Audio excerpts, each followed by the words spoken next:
साबिक chief justice Lahore high court Anwarul हक की आओ सुलह करें के हवाले से दुनिया न्यूज से गुफ्तगू। बार्सिलोना के दौरे पर आए हुए साबिक chief justice Lahore high court मोहतरम अनवारुल हक की कम्युनिटी प्रोग्राम में शिरकत, उनके समाजी और फलाही मंसूबे आओ सुलह करें के हवाले से दुनिया न्यूज के नुमाइंदा खुसूसी कमर फारूक ने खुसूसी गुफ्तगू की है। ये मुसालहत की कोशिश क्या है, जानते हैं उन्हीं की जुबानी। जब मैंने बहुत लंबा अरसा गुजारा है जुडिशरी में बतौर वकील और बतौर जज, तो वहाँ पे जो चीज़ मैंने महसूस की है वो ये है कि ये जो अदालतें हैं ये हमें वो रिलीफ नहीं दे रही जिसके लिए हम लोग परेशान हैं या जो चाहते हैं। तो इसके लिए जो असल प्लेटफॉर्म है वो हमारा वही है क्लासिकल प्लेटफॉर्म जो सुलह कराने वाला होता था, तो उसी को रिवाइव करने की कोशिश की है मैंने। तो अब जब से मैं रिटायर हुआ हूँ तो अब यही चल रहा है कि 2 दिन मैं बैठता हूँ लाहौर में, ऑनलाइन लोग अप्लाई करते हैं और वो बताते हैं कि उनके घर में क्या प्रॉब्लम है।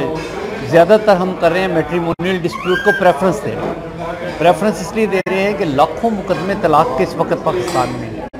आप यूरोप में रहते हैं, यहाँ से ज़्यादा तलाक़ें पाकिस्तान में होती हैं। यहाँ हर तलाक रजिस्टर्ड होती है। पाकिस्तान में खामन चुप करके तलाक देता है, किसी को पता भी नहीं चलेगा।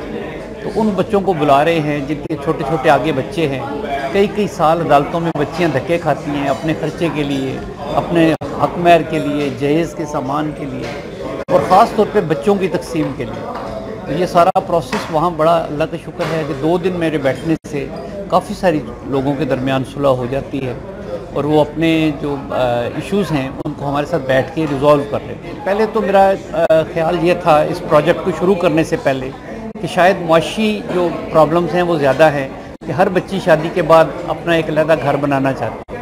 हर बच्ची की ख्वाहिश होती है कि उसका एक अलग घर हो, वो अपने खावंद को लेके उसमें रहे। लेकिन उसके बाद मैंने देखा कि ये एक फैक्टर है, लेकिन ये बहुत छोटा सा फैक्टर है। बेशुमार अभी भी हमारी बच्चियाँ जो हैं वो अपने जॉइंट फैमिली में चल रही हैं और रह रही हैं। लेकिन जो असल फैक्टर मेरे सामने आया है वो है ईगो का। हम सारे लोग बहुत इगोइस्टिक हैं। हमने अपने बच्चों की जो बेसिक एजुकेशन है स्कूल में, मेरे समेत जिसमें मैं और आप पढ़े हुए हैं, कि हमें ये सिखाया गया कि क्लास में फर्स्ट आना। अब जो बच्चा क्लास में पोजीशन नहीं लेता उस बेचारे को तो आप बिल्कुल रांदा दरगाह कर देते हैं, चाहे उसकी जितने मर्जी अच्छे मार्क्स हों। तो वहाँ से जो तरबियत शुरू होती है माँ की गोद से शुरू होती है और रेस से शुरू होती है, टॉप करना है, फर्स्ट आना है। तो ये जो सारी सिचुएशन है इसमें ईगो बहुत बड़ी हो जाती है। हर बंदा इगोइस्टिक है, तो ईगो ही फिर बाद में चैन नहीं लेने देती। वो चाहती है कि आप जीत जाएं, बस हारना नहीं। जी आप ASK के नाम से अगर वेबसाइट पे जाएंगे, वहाँ आपको पुराने हमारे सारे इसकी मेकिंग इस अदारे की और मेरी और वो कुछ और लोगों के साथ गुफ्तगू है। कासिम अली शाह साहब की फाउंडेशन है ये। तो हम मिलके जो बातें कर रहे हैं उसमें यही प्लान था कि हम इसको एक्सपेंड करेंगे। लेकिन मेरा जो इसमें आके फीलिंग हुई है वो ये है कि बिल्कुल फ्री में लोगों को ये कहना कि आप बैठ के टाइम दें और इस काम को करें, ये शायद इतना मौसर हो नहीं सकता। किसी आदमी को इस बात पे मजबूर करना, किसी रिटायर्ड जज को भी कि वो फ्री में ये काम करे, वो नहीं होता। मैं भी फ्री में नहीं करता। ये भी बहुत दिलचस्प बात मैं आपसे शेयर कर रहा हूँ आज। मैं भी ये काम फ्री में नहीं करता। मैं कहता हूँ ये फ्री है, लेकिन मुझे जो पेंशन मिलती है मैं उसको तनख्वाह समझता हूँ। जी मैं बहुत ही खुश हूँ कि मैं आया हूँ यहाँ पे। मैं पहले भी 1-2 दफ़ा आया हूँ, लेकिन मैं पाकिस्तानी कम्युनिटी से इस तरह का इंटरेक्शन नहीं हुआ।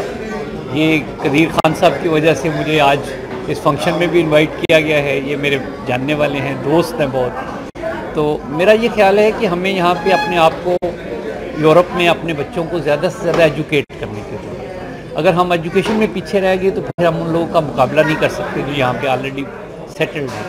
तो जिन कौमों ने तरक्की की है वो आपके सामने है। Education is the basic tool. England में भी मेरे बहन भाई हैं, बच्चे हैं, जहाँ मैं देख रहा हूँ कि लोग पढ़ाई में ज़्यादा दिलचस्पी नहीं ले रहे, बच्चों को पढ़ा नहीं रहे माँ बाप, और बच्चे भी बहुत ही अब अपनी मर्ज़ी के मुताबिक वहाँ पे पढ़ने की कोशिश कर रहे हैं। तो यहाँ एजुकेशन को स्ट्रॉन्ग करना चाहिए।